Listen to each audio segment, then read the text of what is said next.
Hi friends, ഇന്ന് ഞാൻ ചോറിൻ്റെയും ചപ്പാത്തിയുടെയും കൂടെ എല്ലാം കഴിക്കാൻ പറ്റുന്ന വളരെ എളുപ്പത്തിൽ തയ്യാറാക്കാവുന്ന വെണ്ടയ്ക്ക മസാലയുടെ റെസിപ്പി ആയിട്ടാണ് വന്നേക്കുന്നത്.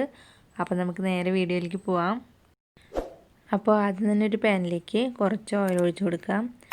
ഓയിലൊന്ന് ചൂടായി വരുമ്പോൾ ഇതിലേക്ക് ഇതേപോലെ പീസാക്കിയിട്ടുള്ള വെണ്ടയ്ക്ക ഇട്ട് കൊടുക്കാം. അപ്പോൾ ഞാനിവിടെ ഒരു 10 വെണ്ടയ്ക്കാണ് എടുത്തേക്കുന്നത്. നിങ്ങൾക്ക് കുറച്ചും കൂടി കൂടുതൽ വേണമെന്നുണ്ടെങ്കിൽ ഇട്ട് കൊടുക്കാവുന്നതാണ്. ഇനി ഇതൊന്ന് മീഡിയം ഫ്ലെയിമിൽ വെച്ചിട്ട് നന്നായി ഒന്ന് വഴറ്റി കൊടുക്കാം. അപ്പോൾ ഒരു 3-4 മിനിറ്റ് വഴറ്റി വരുമ്പോൾ തന്നെ ഇതെല്ലാം തന്നെ വെന്ത് വന്നിട്ടുണ്ടാവും. ഇപ്പോൾ വെണ്ടയ്ക്കെല്ലാം തന്നെ നന്നായി വഴണ്ടി വന്നിട്ടുണ്ട്. ഇനി ഇത് പാനിൽ നിന്ന് മാറ്റാം. ഇനി ഇതേ പാനിലേക്ക് കുറച്ച് ഓയിൽ ഒഴിച്ച് കൊടുക്കാം. ഓയിലൊന്ന് ചൂടായി വന്നു കഴിഞ്ഞാൽ ഇതിലേക്ക് ഒരു ചെറിയ കഷ്ണം ഇഞ്ചിയും 5 അല്ലി വെളുത്തുള്ളിയും കൂടി ചതച്ചത് ഇട്ട് കൊടുക്കാം. അതിനുശേഷം ഇതൊന്ന് വഴറ്റി കൊടുക്കാം.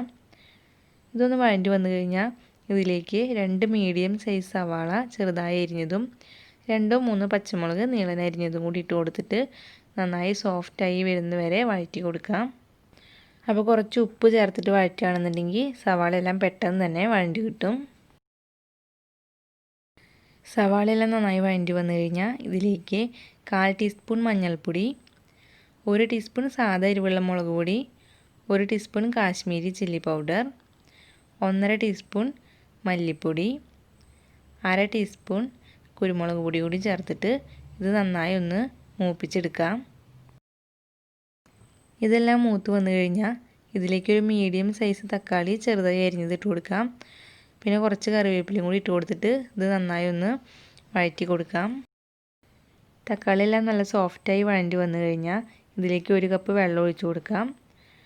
പിന്നെ ഒരു 1/2 ടീസ്പൂൺ ഗരം മസാലപ്പൊടി ഇട്ട് കൊടുത്തിട്ട് ഇത് നന്നായി ഒന്ന് മിക്സ് ചെയ്ത് കൊടുക്കുക. അതിനുശേഷം മീഡിയം ഫ്ലെയിമിൽ വെച്ചിട്ട് ഇത് മൂടി വെച്ചിട്ടൊന്ന് കുക്ക് ചെയ്യാം. ഇപ്പോൾ മസാല എല്ലാം തന്നെ നന്നായി മിക്സായി വന്നിട്ടുണ്ട്. ഇനി ഇതിലേക്ക് 1/4 കപ്പ് തൈര് ചേർത്ത് കൊടുക്കാം. അപ്പോൾ ഞാനിവിടെ അത്യാവശ്യം പുളിയുള്ള തൈരായതുകൊണ്ട് 1/4 കപ്പ് എടുക്കുന്നുള്ളൂ. പുളി കുറവുള്ള തൈരാണെങ്കിൽ ഒരു 1/2 കപ്പിൻ്റെ അവിടേക്ക് തൈര് എടുക്കാവുന്നതാണ്. ഇനി ഇത് നന്നായി ഒന്ന് മിക്സ് ചെയ്ത് കൊടുക്കുക. അതിനുശേഷം ഇതിലേക്ക് നമ്മൾ വഴറ്റി വെച്ചിട്ടുള്ള വെണ്ടക്കായ ഇട്ട് കൊടുക്കുക.